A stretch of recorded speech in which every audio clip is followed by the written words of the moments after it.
turns out exposure to screen type light between the hours of 11 p.m. and 4 a.m. activates a specific circuit in a brain area called the habenula that lowers dopamine and creates a sense of disappointment. So it's pro-depressive. So every teenager in the world is depressing themselves. That's right. Teenagers are suffering.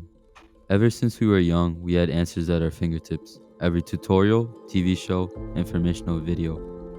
We grew up being able to even talk to people on the other side of the globe whenever we wanted. But with all this access, why are we still suffering? Mainly, the mental health problems that stem from social media and the pressure to stand out.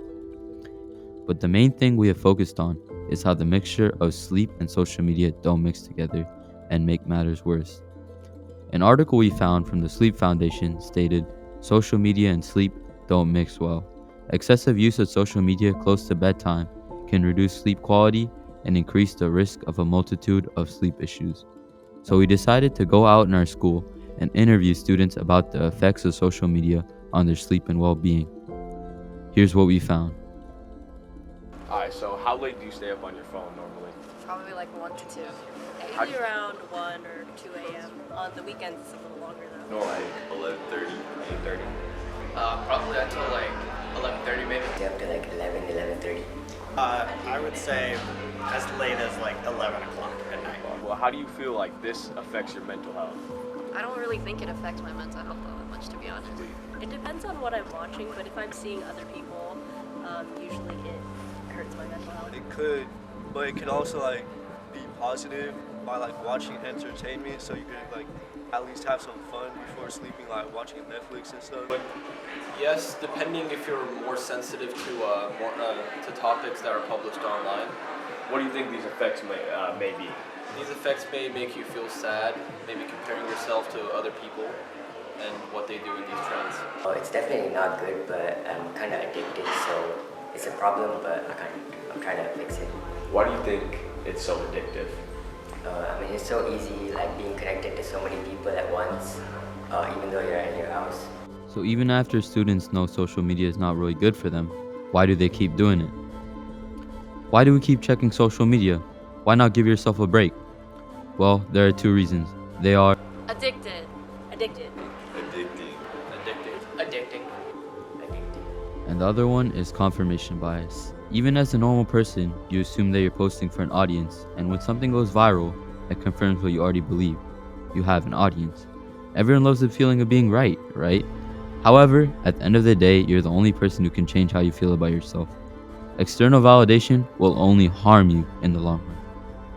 In order to get more in depth with this, I sat down with Mr. Schauhorn, the psychology teacher at Mountain House High School. Today we're talking about social media and its effects on students. So how do you think social media affects students? Well, the primary way is a comparison. One of the things that we tend to do is compare ourselves to other people.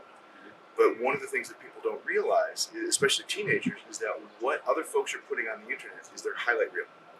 Not their day-to-day life, not their struggles, not their problems, not their annoyances, not their hassles. And so when people are looking at what's online, looking at Insta or Be Real or whatever, everything is posed, everything is planned, and everything is put there with a purpose of sending certain kinds of messages that, I live a good life, I make everybody happy, but that's not always the reality. And so what we see in social media, in most of the posts, is fabricated. It's a lie. But teenagers, not necessarily knowing this, will tend to believe it. I was wondering more about like the science behind it, like the dopamine. I heard it's like it's rewarding but not satisfying at the end of the day. Can you explain that a little bit about like the small dopamine bursts? Absolutely. And this is going to be the same for gambling or for any activities that we keep wanting to go back to. But when we anticipate getting a message, when we anticipate getting an alert, when we anticipate, the anticipation is where a big part of the pleasure comes from. And that's where dopamine, which is a neurotransmitter, and that's being released into a part of the brain called the nucleus accumbens. And that gives us a short little burst of feel good, which is great, but that feel good isn't sustaining. It's a very temporary thing. And that's going to be a very different thing than happiness, which is going to be a longer term thing. And be tied more into connections with serotonin and norepinephrine, which are two other neurotransmitters. Yeah. So we had some research, and we basically found that through the times of 11 p.m. to 4 a.m., teenagers are more likely to get like stressed out or depressed from social media if they're viewing it at those times. What do you think about that? When we are tired, which is to say typically at nighttime because of the kind of creatures we are, when we are tired, our defenses are down. Yeah. And so when our defenses are down and so we're fatigued, our defenses are down, and we're not really protecting ourselves emotionally, we start seeing all of these comparisons, and then we're like, oh no, I'm not as pretty as her, I'm not as good looking as him, I'm not as athletic as them, they have this and I don't. And that's where that comparison thing comes in again. And instead of getting the feel-good hormones, you're getting the feel-crappy hormones. Yeah. How do you think we can find a balance between social media and life? That comes down to how we choose to use our time. One of the things that I try to challenge my students is just put your phone away for an hour. Can you put it away for an hour? Yeah. And make it not as much of a priority in your life. I've had students who literally cannot stop. They have to check it. They have to check it. Yeah. And that's, getting into the potential of actual real addiction as opposed to just a preference or a habit. And when it becomes to that point where you cannot do the rest of your life, you have difficulty with relationships because you're always checking your phone.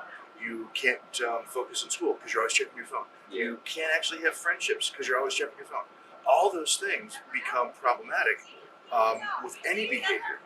Yeah. Not just phones, but phones are the things that we have right now. And so that's kind of the challenge that we have is, can we find balance with the social media that we do consume and create? As you can see, we are the only ones in control here. We are the ones who can control this.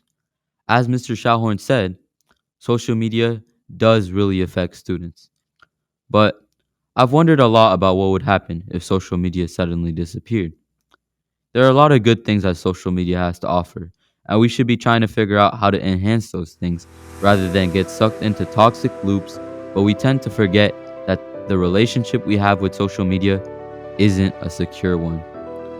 It's like it has us in a grasp, knowing that we will always come back, but any moment, everything could disappear.